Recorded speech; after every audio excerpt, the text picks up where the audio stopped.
y su propio nombre nos dice de qué vamos a hablar.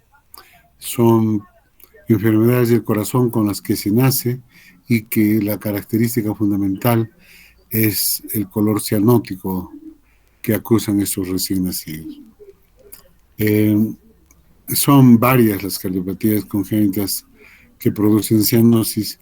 Sin embargo, dos son las más importantes, que son las que nos vamos a encargar el día de hoy: la tetralogía de Fallot y la transposición de grandes vasos.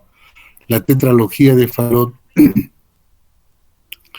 lleva ese nombre por el doctor que describió por primera vez esta patología, asociando 4 cuadros que componían una sola cardiopatía congénita.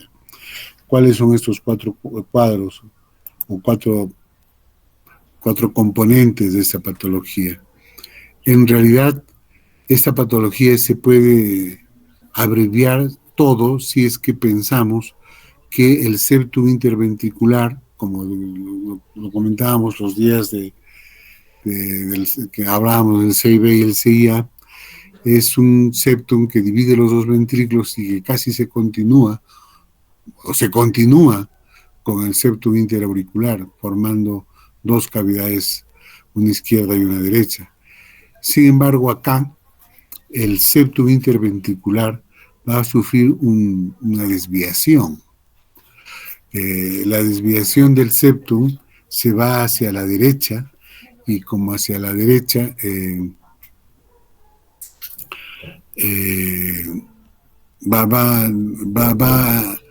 va a tener una dificultad en continuar con el septum interauricular, dejando un espacio, una solución de continuidad, que es una comunicación interventricular. Esta desviación del septum interventricular y la lateralización hacia la derecha de la aorta forma la primera característica de esta patología, que es el desplazamiento de la aorta constituyendo un cabalgamiento a horcajadas de la aorta sobre el septum interventricular. ¿A qué me refiero? Este es el septum y esta es la aorta. Normalmente la aorta está totalmente en el lado izquierdo, en el ventrículo izquierdo, ¿sí? Pero está desplazado la aorta hacia la derecha o el tabique hacia la izquierda, como lo quieran ver. Lo cierto es que este tabique está a la mitad de la aorta y la aorta está cabalgando a horcajadas, como si estuviera montado sobre un caballo. Esa es la descripción que se dio al inicio y que se mantiene porque la describe bastante gráficamente. Entonces, ¿por qué pasa eso? Porque hay una comunicación interventricular bastante grande que está por debajo de la válvula subaórtica. Entonces, acá no se continúa con el septum interauricular, hay un espacio entre el septum auricular y el septum interauricular. Esta comunicación interventricular está situada por debajo de la válvula aórtica. Entonces ya tenemos dos características de esta tetralogía. Una es el cabalgamiento de la aorta, otra es la comunicación interventricular, que es bastante amplia y que está pues por debajo de la válvula aórtica, en el espacio perimembranoso, y en alguna de las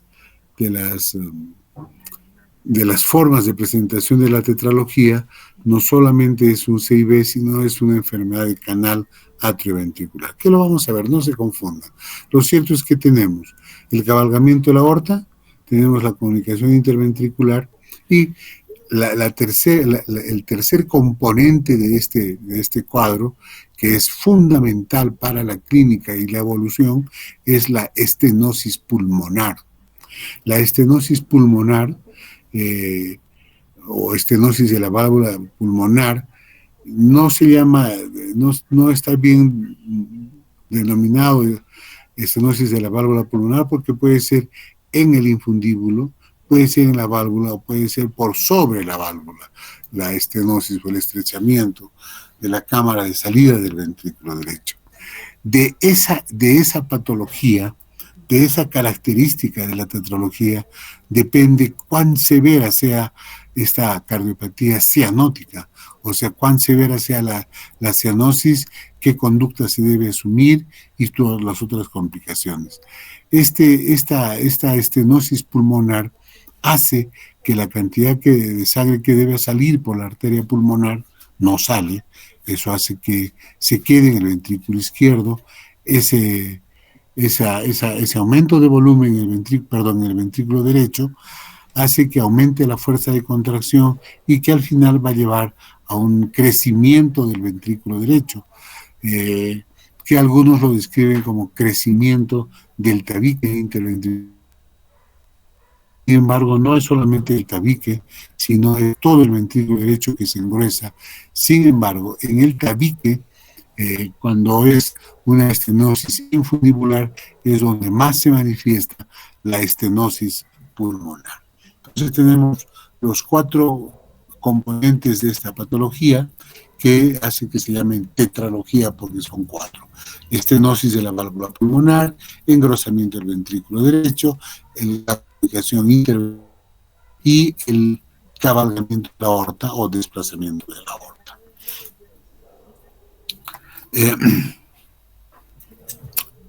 Les decía, la estenosis pulmonar, que es una obstrucción del tracto de salida del ventrículo derecho, puede ser infundibular cuando está por debajo de la válvula, valvular cuando la válvula es la que produce el estrechamiento en sí, y supravalvular cuando el estrechamiento está por encima de la válvula. Eso nos va a llevar a una hipertrofia ventricular derecho, que algunos lo explican como engrosamiento del tabique, pero no es solamente el tabique. La tetralogía de Fallot es una cardiopatía cianógena que produce cianosis y es la más prevalente. Representa entre el 3.5 al 8% de estas cardiopatías congénitas. Más o menos 1 de cada 2.400 nacidos vivos tienen tetralogía de Fallot. Junto con la transposición de los grandes vasos que les mencionaba hace un momento, es la cardiopatía cianótica más frecuente. El 16% de estos casos se asocia a una microdelección del cromosoma 22. Se asocia también a la fenilcetonuria, a la ingesta de ácido retinoico durante la gestación, la trimetadiona, la ingesta de trimetadiona también durante la gestación. Esos son los cuadros que se asocian a esta tetralogía de Fallot. ¿Cómo se clasifica esta patología? Se han clasificado 4 variedades. La primera es la tetralogía de Fallot clásica, con la estenosis valvular, que puede ser subvalvular, valvular, supravalvular, como les estaba mencionando, y esta es pues la variedad más frecuente. La segunda variedad es cuando no hay válvula pulmonar. Esta tiene una severa displasia y una importante dilatación de las arterias pulmonares, y esto representa el 3 al 5% de todos los casos de tetralogía de Fallot. La tercera variedad es cuando la comunicación interventricular no solamente es entre los ventrículos, sino más bien es un defecto donde hay un canal aurículo-ventricular común, lo que les trataba de explicar el otro día cuando hablábamos de la comunicación interventricular ostium primum. Esto es un poco rara, solamente el 1 o 2% de las tetralogías forman esta variedad, pero lo que sí es importante es que el riesgo quirúrgico que tiene esta variedad es mucho mayor. Y la última variedad es la tetralogía Fallot con atresia pulmonar, asociado a una hipoplasia de ramas de la arteria pulmonar y sus colaterales aortopulmonares. Esa sería la clasificación en 4 variedades. La fisiopatología. Tenemos la comunicación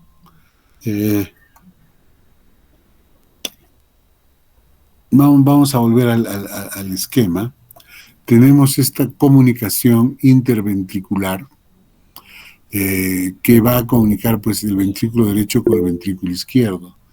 Y normalmente el shunt, el paso de la sangre, ¿perdón? Disculpe, doctor, se ha quedado en... Ahora sí, recién está cambiando. Esto creo que es un poco lento la línea. Sí, es la línea. ¿Ahora están viendo? Sí, doctor. Sí. Ok. Les decía que la comunicación interventricular es bastante amplia y está casi en la unión de la cruz del corazón, donde se mezclan las válvulas auriculoventriculares, el septum interventricular y el septum interauricular. Esta comunicación es amplia y permite un gran paso de sangre de un ventrículo al otro, pero como en la mayoría de los casos el shunt era de izquierda a derecha, porque el lado izquierdo tiene mayor presión, esto es más bien al contrario. La estenosis pulmonar que tiene esta tetralogía hace que la presión del ventrículo derecho iguale o sobrepase al del ventrículo izquierdo. Entonces, el paso de la sangre es desde el lado derecho hacia el lado izquierdo, o sea, del ventrículo derecho al ventrículo izquierdo y también hacia la aorta. Este paso de sangre no oxigenada hacia el lado izquierdo y hacia la aorta es lo que produce la cianosis, la coloración azulada del recién nacido o del paciente, porque está pasando pues sangre para llamarlo de alguna forma, no oxigenada. ¿Sí? No, entonces esta sangre va a pasar hacia el lado al ventrículo izquierdo y luego hacia la aorta. Cuanto más severa sea la estenosis pulmonar, cuanto más grave sea la estenosis, va a haber mayor grado de cianosis porque va a aumentar la presión en el ventrículo derecho y va a pasar más sangre poco oxigenada hacia el lado izquierdo y hacia la aorta, y de ahí en la circulación general. Entonces, es fundamental el grado de la estenosis pulmonar para el comportamiento de esta patología. Ahora sí, viendo la imagen, recordando un poco la imagen, ya no tenemos mucho que imaginar. El paso de la sangre desaturada es del ventrículo derecho al ventrículo izquierdo y hacia la aorta, a través pues, de la comunicación interventricular. Esto va a producir cianosis que es más profunda o más acusada cuanto más severa sea la estenosis pulmonar.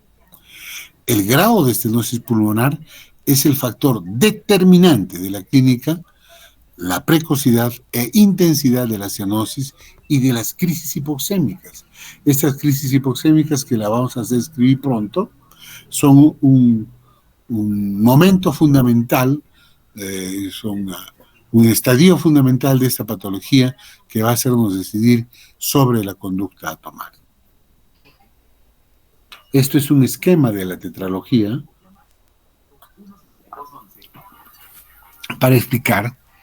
Tenemos acá las venas pulmonares que están recargando oxígeno en los pulmones. De ahí pasan por las venas pulmonares a la aurícula izquierda, de ahí pasa al ventrículo izquierdo y del ventrículo izquierdo a la circulación general, que es lo normal. En cambio, del lado derecho,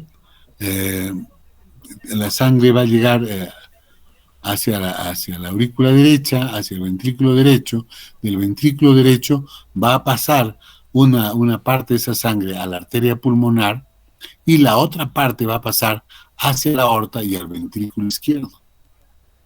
Y eso es lo que forma la tetralogía de Fallot, la comunicación interauricular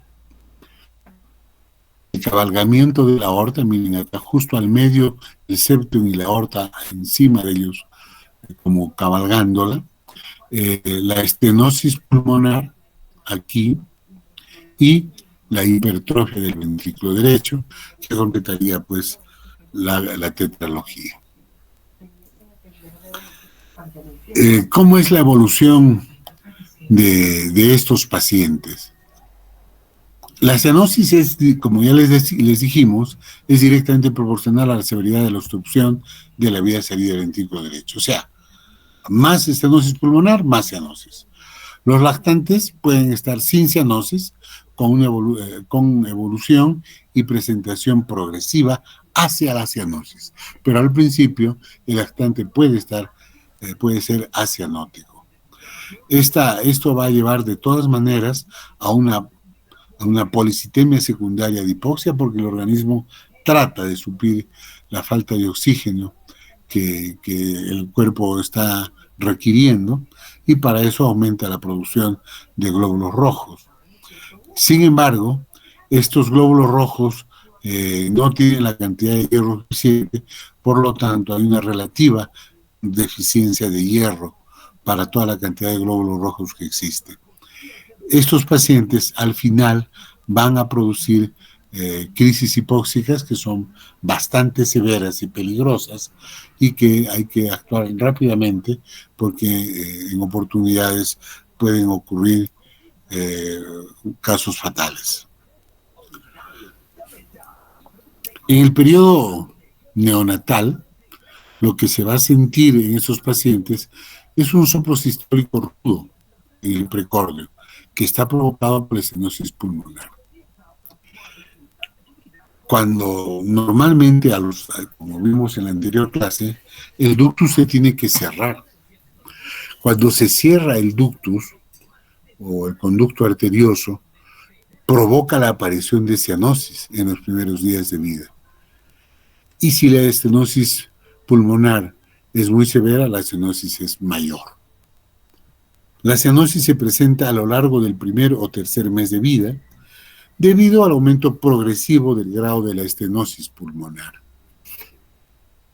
La estenosis pulmonar, cuando es leve, cursa casi sin cianosis, y a eso se le llama Fallot acianótico. Y estas son las crisis hipoxémicas, que ya las mencionamos un par de veces.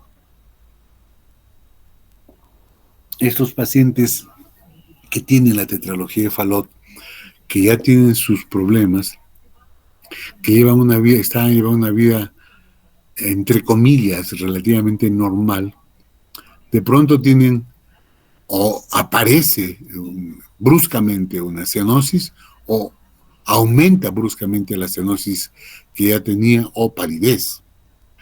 Esto va acompañado de disnea y con pérdida de conciencia, con compromiso de la conciencia. Esto es independientemente si el niño tiene o no tiene cianosis, pero esta pérdida de conciencia, la palidez o la cianosis brusca de ese momento, es un componente fundamental de lo que se denomina crisis hipoxémicas o crisis cianóticas. Este es un signo clínico de gravedad. Esto nos indica indirectamente la presencia de estenosis pulmonar severa y dinámica, que aparece generalmente. Esas crisis hipoxémicas o cianóticas aparecen tras el llanto o tras las maniobras de Valsalva. Al niño no le van a decir las maniobras de Valsalva, ¿no? Pero los niños pujan y con eso pueden despertar las crisis cianóticas. ¿Cómo se hace el diagnóstico de la tetralogía de Fallot? Primero es una cardiopatía congénita cianótica. Lo que vamos a observar es cianosis. Estos niños, como la mayoría de los pacientes cardíacos congénitos, tienen retardo del crecimiento. Al examen físico, a la palpación, se siente un frémito y un soplo rudo sistólico en el precordio. Básicamente en el borde esternal izquierdo superior. El soplo se presenta como en barra. ¿Qué significa eso? Que tiene la misma intensidad durante toda su duración, como una barra.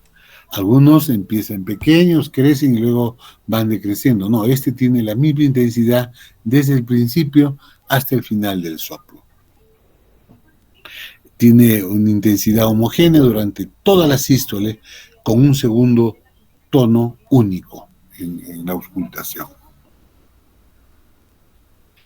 En la radiografía de estos pacientes tienen una presentación clásica, el corazón en sueco.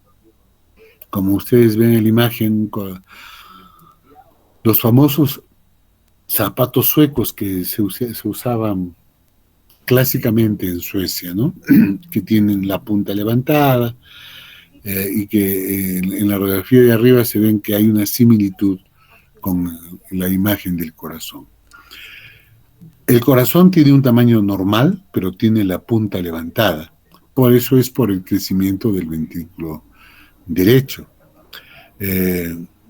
La pulmonar está excavada acá. Y hay una hiperclaridad en los pulmones. El arco de la aorta está hacia la derecha, ¿no? El arco de la aorta normalmente está acá, aquí, pero esto está acá al lado derecho, porque hay pues un desplazamiento de la aorta hacia el lado derecho, o lo que llamamos el desplazamiento del septum, y eso lleva hacia la aorta, hacia el otro lado, ¿no? Eso es el corazón o la radiografía de tórax clásica de esta patología. Sin embargo, el método diagnóstico fundamental y el de elección es la ecocardiografía. En la ecocardiografía se va a objetivizar la comunicación interventricular y se define dónde está la comunicación, qué tamaño es, de dónde a dónde va el flujo, el grado del cabalgamiento de la aorta. Se nota claramente dónde está el septum y cómo está la aorta. Y en los casos típicos, la aorta está encima del septum. El cabalgamiento se objetiva mejor como si fuera un jinete sobre un caballo y está montando el caballo a horcajadas, cuando se ve el flujo de la sangre, tanto del ventrículo derecho como del ventrículo izquierdo, que van a ir hacia la aorta, y la aorta estaría sobre exactamente, dejando el espacio de la comunicación interventricular sobre el septum interventricular. Con el ecocardio se va a ver el grado y la localización de la estenosis pulmonar y también el tamaño del anillo pulmonar. Hay que tener en cuenta que casi todos las etrologías de Fallot tienen las arterias pulmonares normales, tanto en tamaño y en distribución. Esas son las características que se van a encontrar en el ecocardio.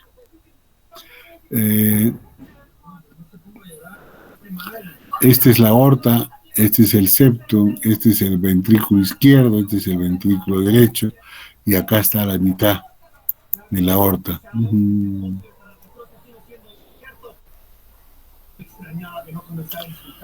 Y acá como si fuera montando ese septum, ¿no? Algunas imágenes ecocardiográficas. Este es el septum y este es la aorta. ¿Ven? Y si ustedes ven acá en la figura, como si un jinetito estaría montando al caballito, ¿no? También se utiliza la tomografía, pero en este caso básicamente la ecocardiografía es fundamental para el diagnóstico. La mayoría de los casos de Fallot no requieren tratamiento en el periodo neonatal. Sin embargo, el uso de las prostaglandinas es obligado en aquellos casos con estenosis pulmonar severa y que presentan cianosis severa. y que se agrava al cerrarse el ductus. Entonces allí se utiliza las prostaglandinas para mantener patente o para mantener abierto al ductus.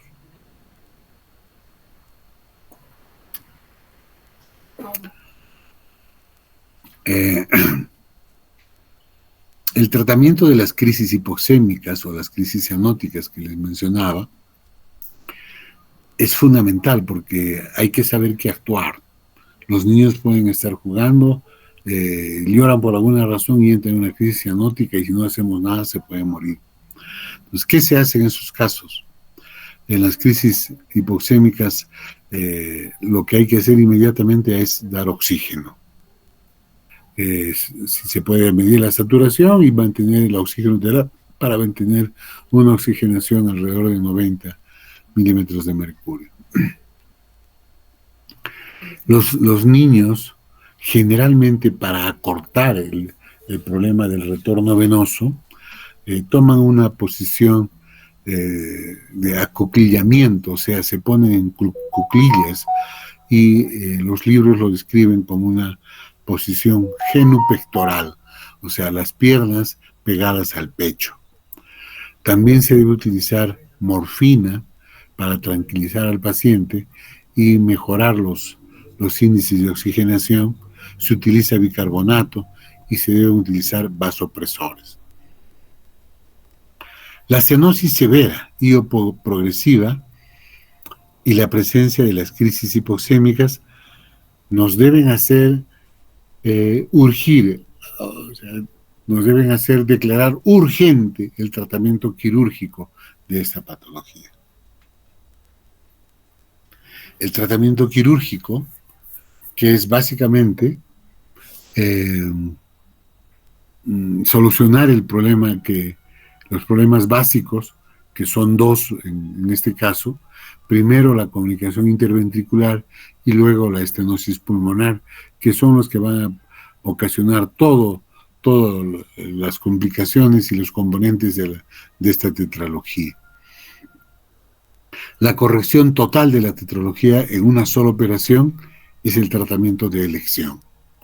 Se cierra la comunicación interventricular con un parche y se va a corregir la estenosis pulmonar por algunas técnicas, siendo la más frecuente de las técnicas el implante de un parche transanular pulmonar. La corrección del Fallot debe ser llevada a cabo sin demora e independientemente de la edad del paciente. Si tiene síntomas hay que operar inmediatamente. Si hay cianosis importante, también.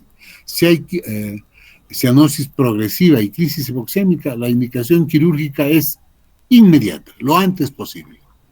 Entonces esos criterios hay que tenerlos siempre presentes.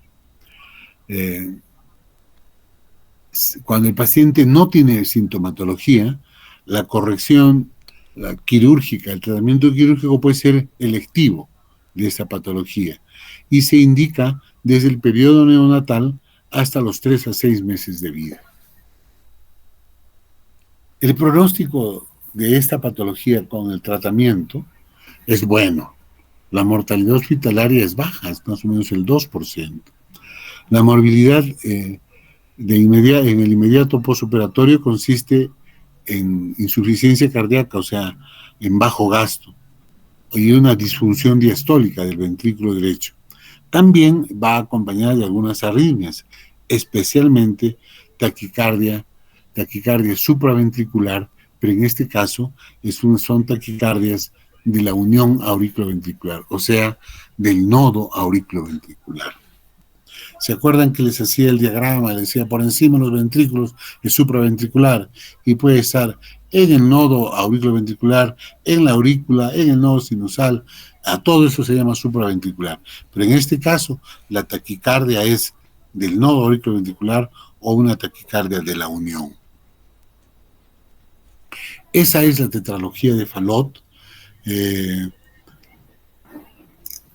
Nosotros no creo que tengamos mucha oportunidad de verlo, pero en el caso de verlo, lo que hay que hacer es derivar oportunamente al cardiólogo, o si ya se tiene un diagnóstico fijo, seguro, hay que hacer una referencia a cirugía cardiovascular cuando hay urgencia, pues del tratamiento en las condiciones que mencionamos.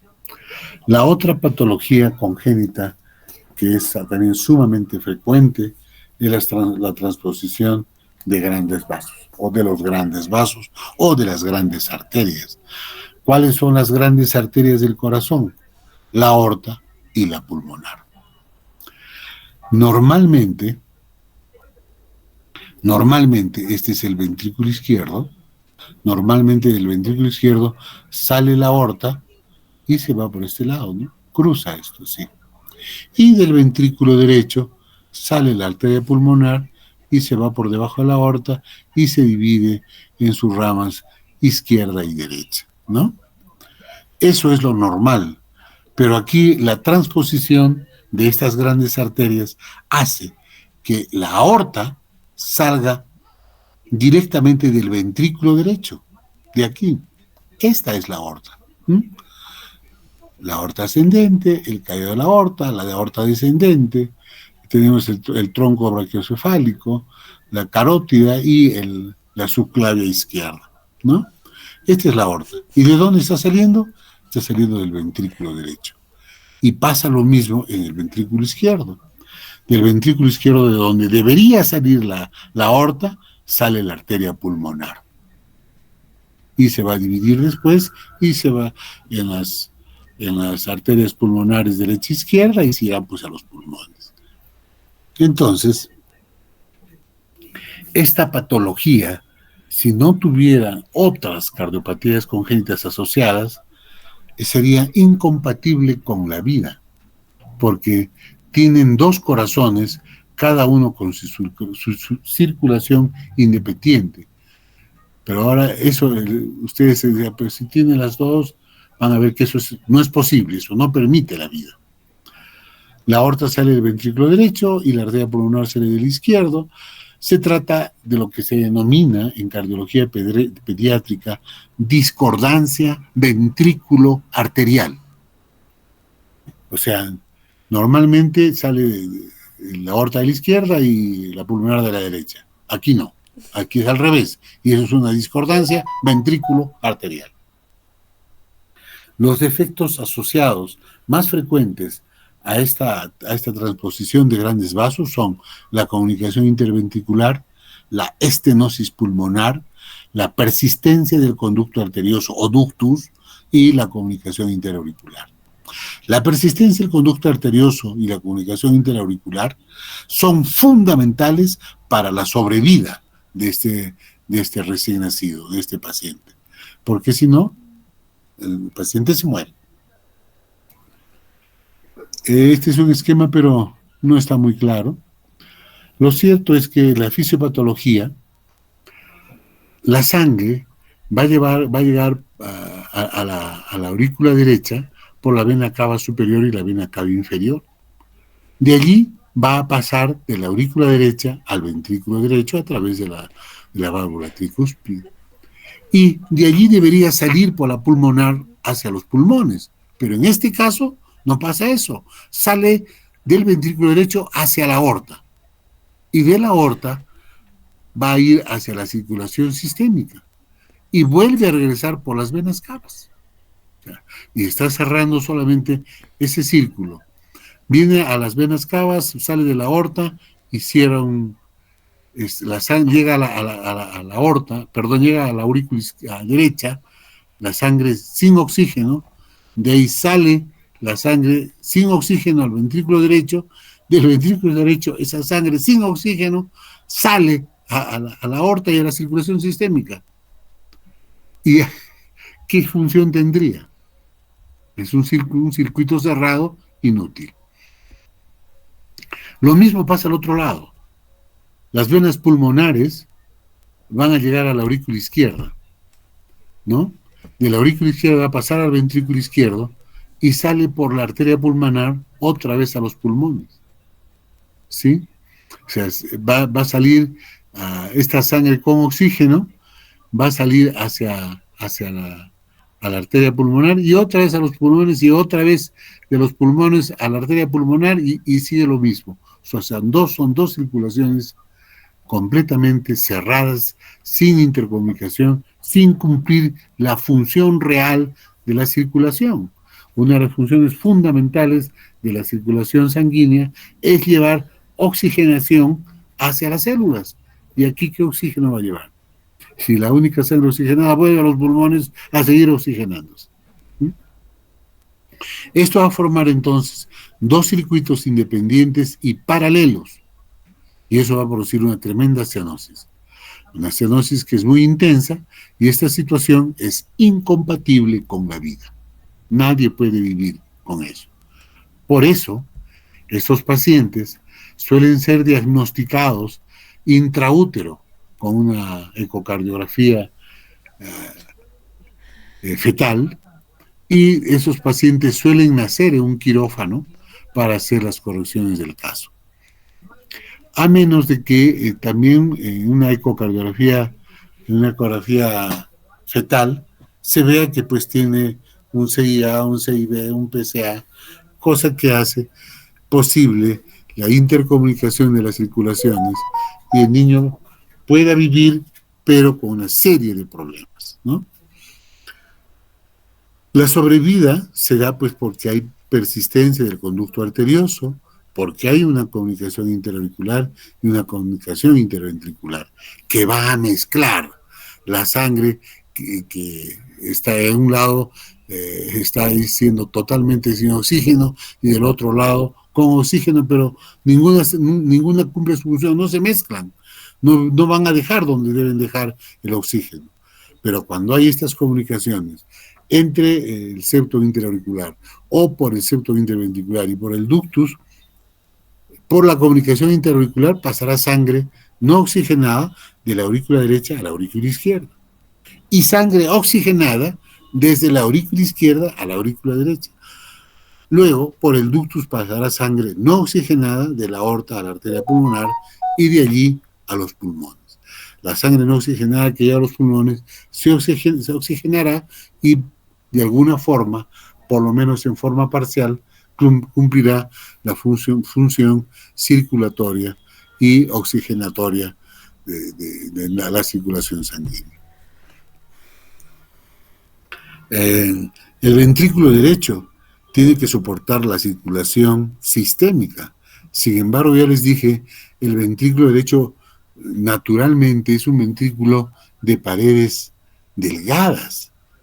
El lado derecho son cavidades que están creadas, formadas para hacer cavidades de capacitancia, de volumen, pero no de fuerza.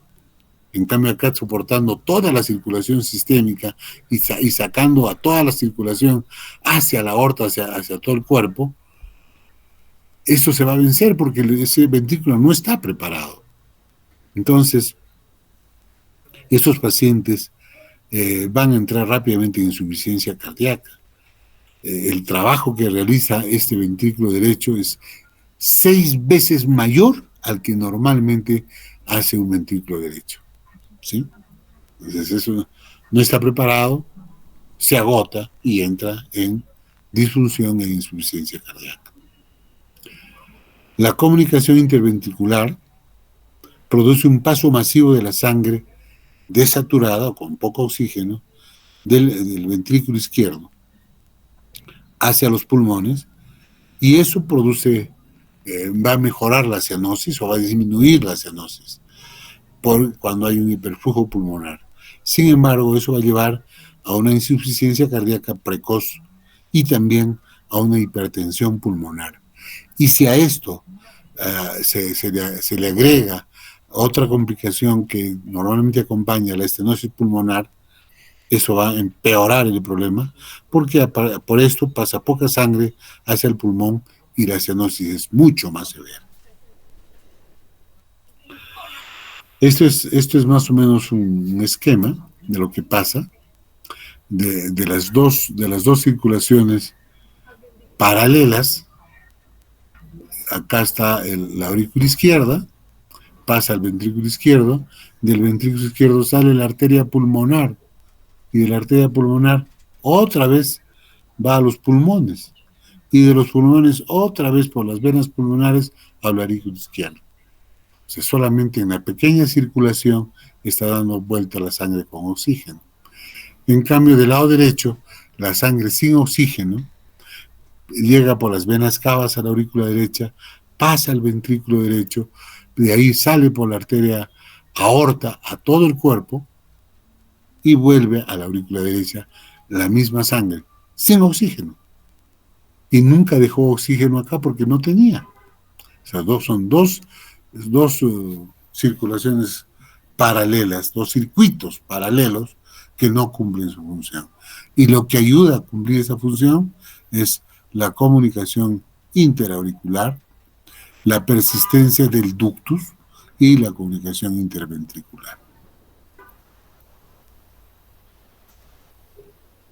¿Cuáles son los síntomas y los signos de esta patología?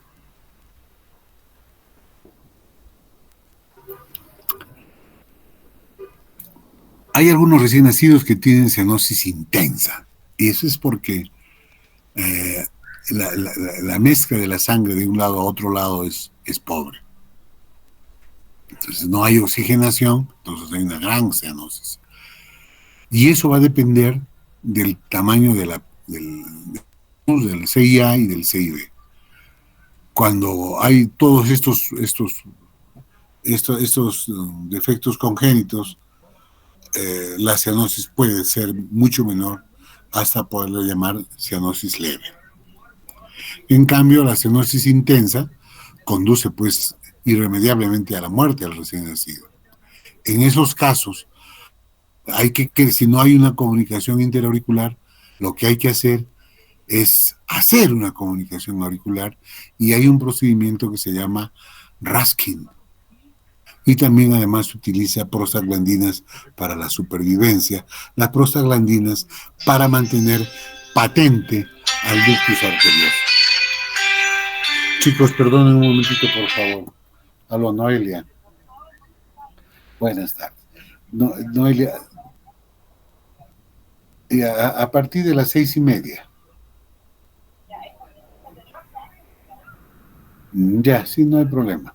No hay problema, sí. 6:30, por favor. ¿Ya?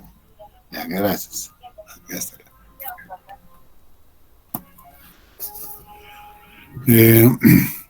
¿Qué es el Raskin?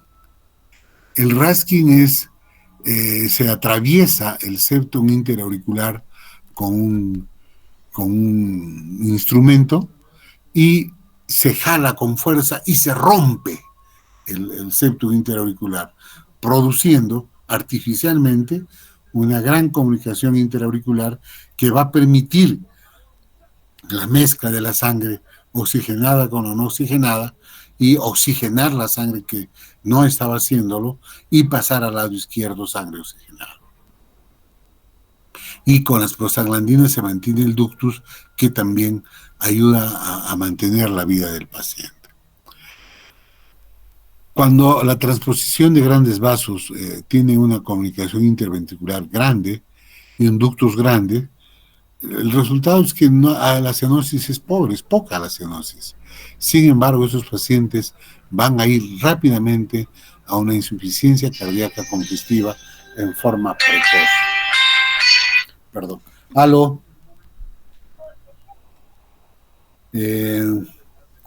Mañana podría ser al mediodía, a la una, porque a veces a las 12 no puedo llegar, a la 1. ¿Ya? Ya, ok, perfecto, hasta luego. Ok.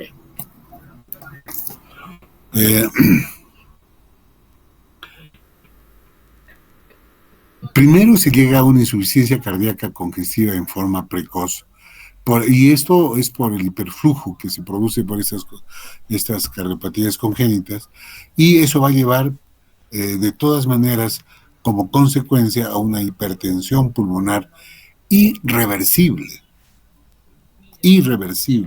Entonces, esto nos tiene que obligar a tomar medidas oportunamente para no tener problemas irreversibles. La transposición de grandes vasos y la estenosis pulmonar severa va a ocasionar pues una tremenda cianosis, una cianosis sumamente intensa. Y eso nos va a obligar a conducir a una cirugía, a una reparación quirúrgica en forma precoz, rápida. La transposición de grandes vasos con CIB más estenosis pulmonar, cuando tiene un flujo pulmonar equilibrado hemodinámicamente, el paciente puede estar estable por varios años, con cianosis leve y ausencia de insuficiencia cardíaca, con disnea, con respiraciones rápidas, pero puede de alguna forma prolongar, digamos, un estado de equilibrio. Lo paradójico de estos niños al nacer es que tienen aparentemente un peso normal o mayor de lo normal, teniendo una tremenda malformación congénita que si no se hace algo no es compatible con la vida. ¿Qué hacemos para el diagnóstico? El diagnóstico, les decía, se ha adelantado un poco y ahora se debe hacer diagnóstico intraútero con una ecocardiografía fetal. Pero cuando ya tenemos al recién nacido que tiene sobrevida, es porque tiene algunos factores o algunas enfermedades congénitas. Perdón, chicos, voy a contestar. Marito, estoy en clases, hermano, es muy urgente. Estoy en clases, hermanito, dame una media horita y hablamos. Media horita, por favor, gracias, hermano. En la exploración física lo que llama la atención pues inmediatamente del paciente es que el paciente está morado, está cianótico y tiene una frecuencia respiratoria alta, está taquipnéico. No tiene distrés respiratorio, pero está taquipnéico. Y eso es generalmente cuando hay un ductus o un CIB grande, que está permitiendo la vida, pero que está dando esas complicaciones. A la auscultación, el segundo ruido cardíaco es intenso en la base del corazón. Puede parecer único. Hay una escasa transmisión del componente pulmonar del segundo ruido. Por una situación posterior más lejana a la válvula pulmonar. Se va a auscultar un soplo sistólico corto de intensidad 2/4 en casos de un septum intacto y un soplo sistólico largo de intensidad 3/4 o 4/4 en casos cuando hay una comunicación interventricular o una estenosis pulmonar. La clínica, como ustedes verán, va a variar. Primero, si no tiene ninguna una cardiopatía congénita acompañante, el paciente no puede vivir. Entonces depende de qué otras cardiopatías congénitas haya, de eso va a depender la clínica. ¿Qué exámenes de gabinete vamos a pedir? Primero, el electrocardiograma. Paradójicamente, estos pacientes suelen tener un electrocardiograma normal. Posteriormente se va a ver una hipertrofia del ventrículo derecho. Y cuando hay una comunicación interventricular o un ductus que son grandes, lo que se va a ver es una hipertrofia del ventrículo izquierdo.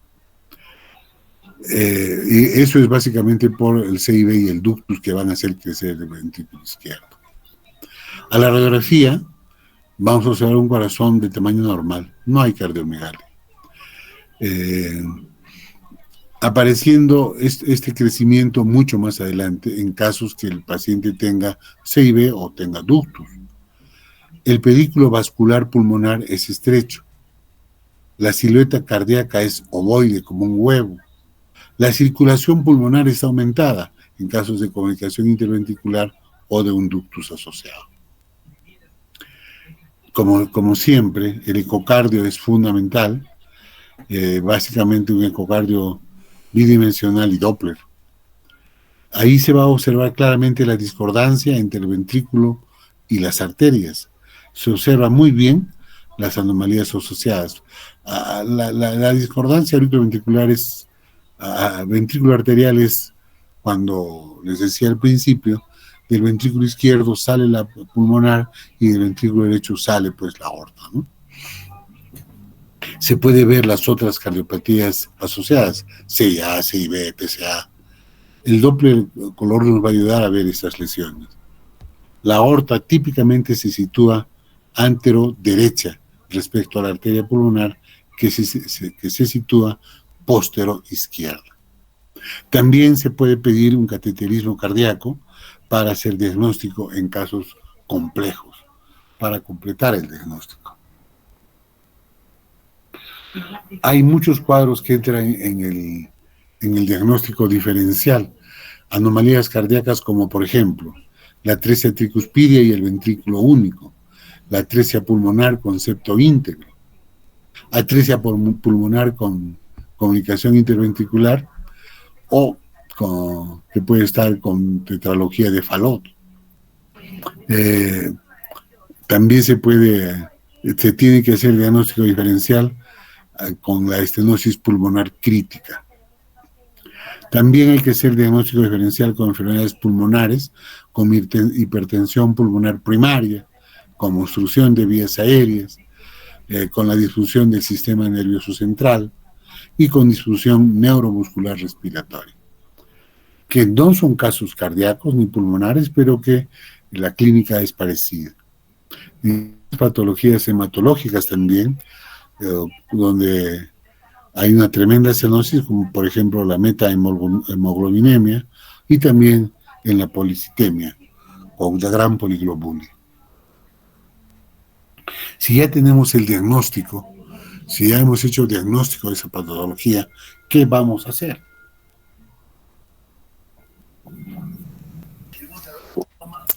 Primero, para que se permita la vida, para que pueda vivir este pacientito, hay que mantener el ductus abierto.